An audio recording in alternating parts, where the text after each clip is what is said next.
I visualise when I get in the cage, like my hand being raised and, things like that. They're the type of things that I will be thinking about when I'm in a cage, yeah. Recently you've had a hand injury. Yeah. I was just reading up that you broke your hand, did you?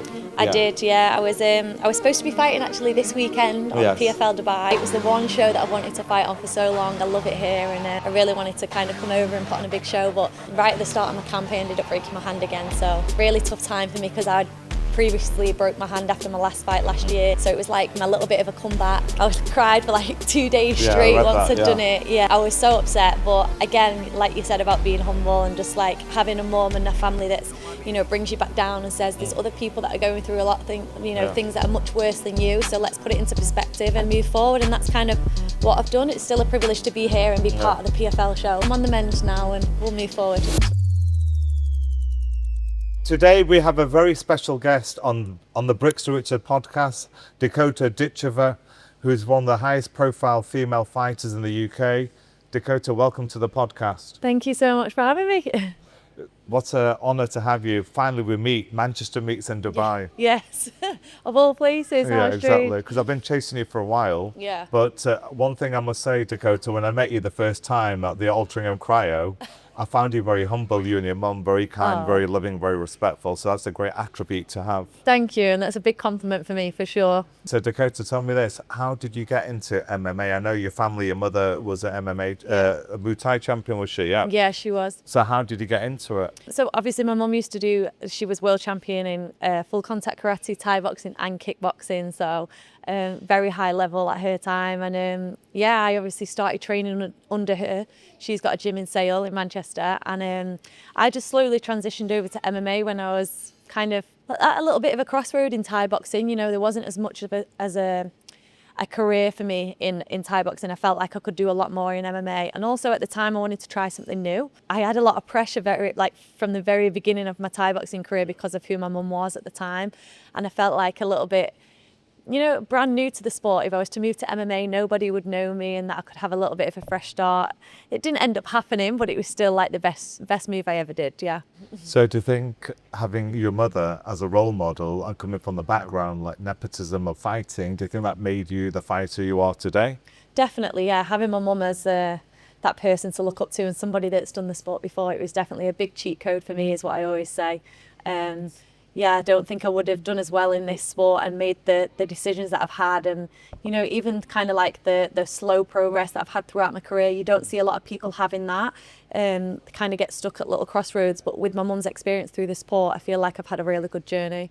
Yeah. Wonderful, amazing, because you see a lot of fighters, like for example boxers, Conor Benn, Chris Eubank, their parents were fighters and they've done really well, so same works for you. Yeah, definitely, and it's also like a privilege that my mum's also female. You don't see a lot of like female fighters being mums, so it's normally the dads that are the boxing trainers and the Thai boxing trainers, so I feel like we've had a really special career with each other. Wonderful news. And also even Joe Rogan said this, you're very pretty, beautiful, and looking at you on let's say on a night out, somebody who didn't know you, you could handle this, you could knock the guy out. Yeah, I mean, I could if I needed to. But yeah, that's one thing I think that catches a lot of people's attention, is the fact that I don't look like a typical fighter, even though I hate saying that, I don't like to stereotype, but I mean, it happens in all sports, and I like the fact that I surprise a few people. Oh, exactly. And also recently you've had a hand injury. I was just reading up that you broke your hand, did you? I did, yeah. I was supposed to be fighting actually this weekend on PFL Dubai. It was the one show that I've wanted to fight on for so long. I love it here, and I really wanted to kind of come over and put on a big show, but right at the start of my camp I ended up breaking my hand again. So really tough time for me because I'd previously broke my hand after my last fight last year, so it was like my little bit of a comeback. I cried for like 2 days straight once I'd done it. I was so upset, but again, like you said about being humble and just like having a mum and a family that's, brings you back down and says there's other people that are going through a lot of things that are much worse than you, so let's put it into perspective and move forward, and that's kind of what I've done. It's still a privilege to be here and be part of the PFL show, so I'm on the mend now and we'll move forward. So Dakota, what advice would you give young fighters who, for example, got injured and they can't fight? How do you deal with a setback? Just say to believe in the fact that everything happens for a reason. For me, there's so many different things that I feel like played a part in this happening at this time, and I feel like I have to trust in the fact that it wasn't meant to be. You know, a lot of people don't believe in that, but for me, that's the one thing that I will always stick with. You know, this wasn't the right time, but something else will come, and if people can always remember that, I feel like that'll help them through.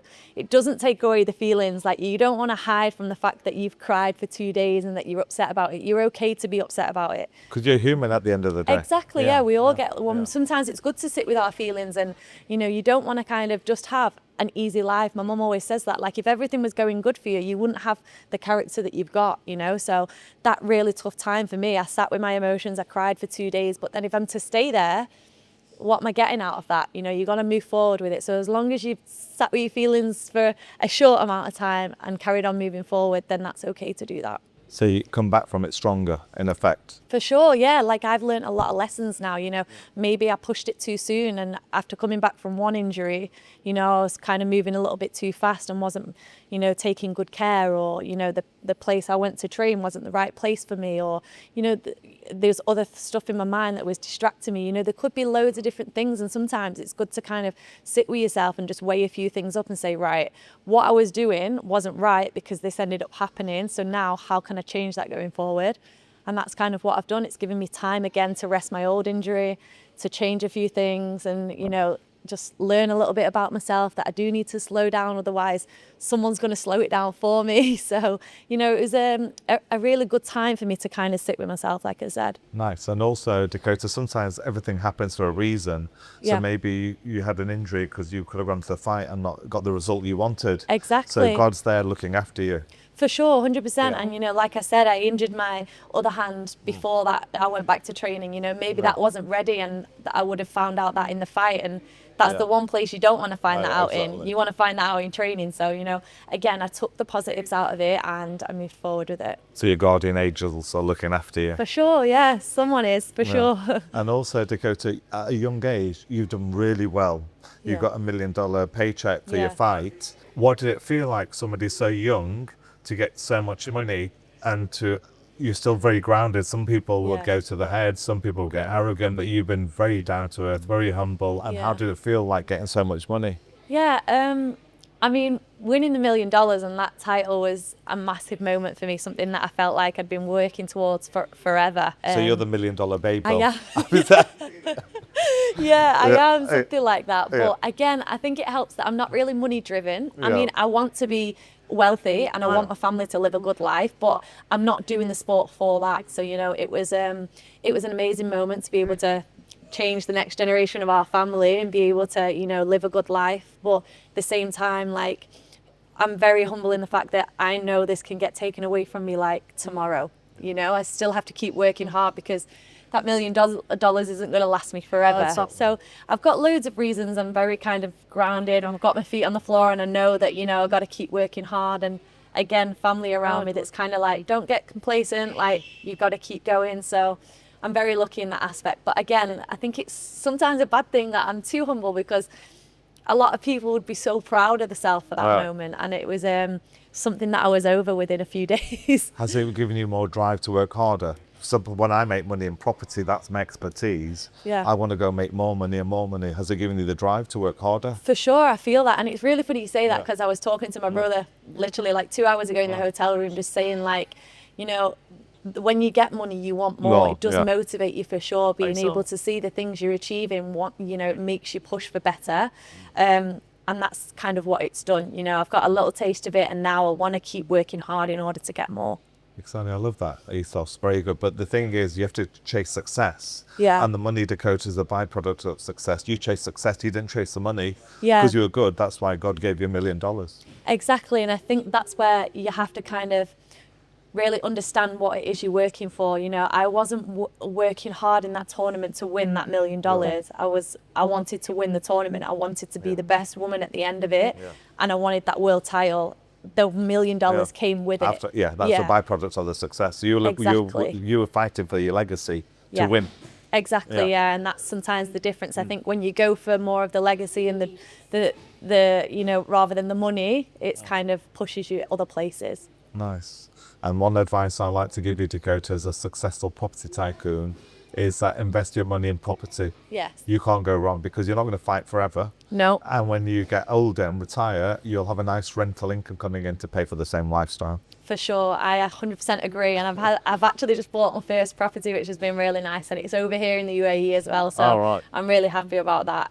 But yeah, that's something me and my family have always talked about. You know, my mum, again, this is where my mum's advice came in, that she made mistakes. She never kind of planned for the future. She didn't put her money in the right places. She kind of just lived and fought in that moment, and that was something she passed to me. Like, you can't fight forever. You get 32, 33 and you want to retire and you've not built up the money and the, you know, like you said, the properties that you're going to rely on in the future, then you're going to have to keep fighting. So I'm very kind of cautious of that and make sure that I don't buy too many Chanel bags, should I say. But that'll come as well. That'll come with time. Yeah. And you can buy property in the UK. If you ever want any advice, I'm always here to help you. Thank you. And also, you come from a heritage, Dakota, of Bulgarian background, don't you? Like, how's that shaped your future? Like, I come from a heritage of, I'm a British Pakistani. I was born in England, and my family roots made me work harder. Like, I studied at university, worked really hard in my business, like 15, 16 hours a day. Yeah. How's your Bulgarian background heritage help you excel in your career? I think both my heritage, English and Bulgarian. Bulgarians are very hard workers, you know. My dad kind of came from nothing. My mum, the same. She was never gifted anything. And that's kind of how she's brought us up. You know, we've lived a really good life with my parents. That's not what I'm trying to say. But we've never been gifted anything just because, you know. It's always been a case of like... being self-made. Yeah, you need to kind of... They'll support us in anything we want to do. I mean, I've never worked a proper job because I've always wanted to be a fighter. And as long as I put everything I had into being a fighter and went to training every day, my mum and dad were there to support me. If I was kind of dipping in and out, they wouldn't have, you know, accommodated to that life for me. And I feel like that's kind of the good lessons that we've had, you know, with my mum and dad coming from backgrounds where you've had to work, and my mum got like 2 buses to training every day and, you know, things like that. They're the type of life lessons that I feel like we need in order to be that little bit of, have that hunger in us. Of course. Have you been to Bulgaria? I have been to Bulgaria. We go every year, multiple times. Yeah. You like it? I love it over there. It's very, it's a lot further behind than the UK. It's a very slow life. And can you speak the language? I quite like that. I do speak the language, but not fluent. So that's a difficult one for us. My dad has lived in the UK with us our whole life, so he forgets to speak Bulgarian with us sometimes. And obviously, while you're not around it all the time, it's difficult to keep it up. But I do agree with you. Bulgarians are very hard workers because we have over 200 employees, and we have a big site on builders, and the Bulgarian workers work very, very hard. They work 7 days a week. In England, 7 till 7, whereas my English workers work 8 till 4. Every 2 hours a cigarette break, tea break, whereas the Bulgarians on machines. They are. They really are. I agree, for sure. So I love working with them. Yeah. Okay, and also, have you ever gone into a fight, Dakota, injured, not telling anybody because you really want the fight? You must have done that. Yeah, for sure. I mean, 100%, you know, I think most fighters do. I think what you have to realize as a fighter is we never go, I mean, me personally, I know that I've not had a proper camp and put everything into my camp if I haven't had an injury along the way. There's got to be something that we kind of doubt ourselves when nothing goes wrong. We're a little bit like, what's happening here? Like, nothing's gone wrong, everything's gone perfect, something's not right. So if we're built like that, it is a little bit crazy. But yeah, for sure, I've been through fights where, you know, I've had to kind of push through a lot of injuries, for sure. Have you ever had a fighter you've had a fight with and you thought, this person's going to really hit hard, and when you've actually fought them, they don't hit hard, you thought that's easy? Yeah. You want to mention names? I mean, I'll mention a few names, ruffle a few feathers. I mean, everybody thought that my fight with Santos, you know, when I won the $1 million, that was going to be a completely different level for me. And I had to really, like, I don't look at comments and social media too much anyway. I just kind of post my posts and leave it at that. But I did see a lot of, she come out the UFC, she's been at a different level, she's super strong. She gave Valentina like a really close fight. And then when I got in there, it was like one of my most fluent fights ever, I would say. So that kind of gave me a lot of confidence when I won that fight, for sure. So it's an easy fight for you? It was a bit easier. And have you ever had a fighter, Dakota, who's on the opposite, where you thought, this person hits hard, you didn't expect them to hit so hard? No, not really, honestly. Or maybe you're just too tough. Yeah, I feel like I train with a lot of guys, so that's kind of like the confidence that I get out of training with the boys is that, you know, I'm hit and mauled by the tougher ones, so that when I get in the cage with the girls, it's not as hard. And I feel like I would never underestimate anybody's power. I'd never think like, oh, she doesn't look strong. I think that's the mistake people make with me. I'm very slim build. I'm pretty, like you said, like I don't look like the typical fighter. I feel like I'm very underestimated with strength. Whereas I never look at anybody like that. So As and I were talking before you arrived, a lot of fighters are spiritual, a lot of fighters pray. Yeah. So when you're in the hexagon, the door closes, you and God and the fighter, the opponent. Do you do a quick prayer before your fight? No, I don't do a prayer, but I'm very much about like positive thinking. So like I'm very kind of, what would I say? I'm very kind of like, what you think about, you get, you know, so like what you will attract. It's manifestation. Yeah. Yeah, I'm very into that. So I'll mood board a lot. I'll put on my mood board. Like when I won the tournament with PFL, the $1 million, all year I'd had like my picture with my belt already on my mood board. I had $1 million check. Like I visualized it all. I visualize when I get in the cage, like my hand being raised and, you know, things like that. They're the type of things that I will be thinking about when I'm in a cage. Nice. Because fighting is, you have to be ultra focused. One lapse of concentration could change the whole game plan. For sure. How do you stay so focused? I actually just have that naturally, honestly. I think that's why I've done so well in this sport, because I just have that natural like fighter's instincts. You know, I'm just concentrated when I get in there. I know what I'm doing, and it's something that I don't quite understand myself, but I'm just able to do. So I was watching an article, Dana White said this, that if you look at the fighters from Russia, like if you look at Khabib, who's an icon, they use religion to excel. For example, for them, they didn't drink, they didn't chase women, and that they're either trained or they prayed or spent time with family. Do you think religion plays an important part in the fighter's life or not? Yeah, I think it's all personal. It's kind of what works for one person might not work for somebody else. But I do agree in the fact that like your mind has to be very focused, and you have to believe in yourself and your own thoughts. So if religion is helping you believe and think the best way you possibly can, then that will work for you. For me, it's more like a spiritual thing. Like I said, manifestation, like me actually going to training, manifesting things, putting it on a board is kind of what works for me in that time. But I definitely feel like it's all an individual thing. Yeah. Nice. Well, I'm going to wish you all the best with your career.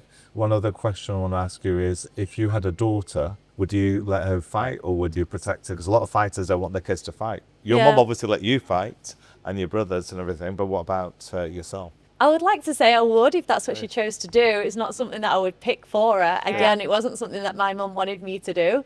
She would try to push me into other sports to see if I would choose something else, but it was just something that I naturally came back to. And again, if I had a daughter and she was naturally as good, I would 100% want her to push it, because it's what she's good at. It's what she's here for, probably. Well, she'll have great coaches. She'll have you and the grandma. I know.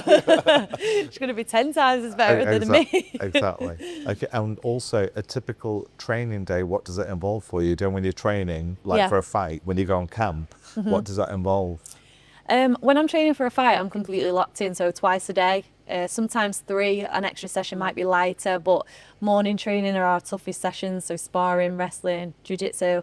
And then in the afternoon, it's more of like a technical, still a tough workout, but might hit some pads or, you know, drill over some tactical things. But always twice a day, 6 days a week. And that's just kind of my life on rotation for the whole of camp, which I absolutely love and wouldn't change at all. What's the hardest discipline, Dakota, for you to practice? Wrestling, jiu-jitsu, what's the most important one, would you say? For any fighter who's listening. Yeah, I think I personally find wrestling the toughest. I love it, but I do find wrestling the toughest. And then jiu-jitsu after that. I think my body type is very tall as well. So I'm not typically like the best body shape for wrestling, if that makes sense. On the floor. Normally they're a lot, they're a lot like stronger and like shorter. They're like closer to the ground. So and they're a lot chunkier as well, aren't they? Yeah, for sure. I feel like that's not my body type. So well, wrestling's really hard. Once I did it with my son, and I found it really, really hard. We had a coach, and the coach said you have to get on the air bike more often. Yeah,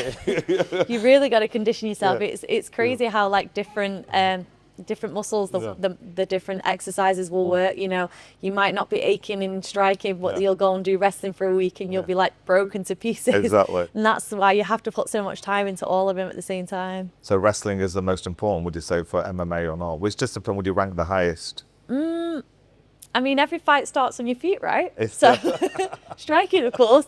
But again, like, you know, wrestling has been a big focus of mine, my wrestling defense, because a lot of people want to take me down. So I think it depends on your style, what's most important for you. But striking is always most important for me, and then wrestling defense after that, And we're sat in Dubai right now. What do you think of Dubai as your second home? I love Dubai. I love spending time here. That's why I just bought a property here straight away as soon as I could. You know, it's just the fitness world over here is amazing, and I'm hoping that the fighting is going to catch up. You know, a lot more MMA gyms here now, so I'd love to spend a lot more time over here doing my camps and see how it goes in the future. Dubai's become a second home for a lot of Brits. 250,000 Brits came to Dubai last year. What do you think of that? Crazy.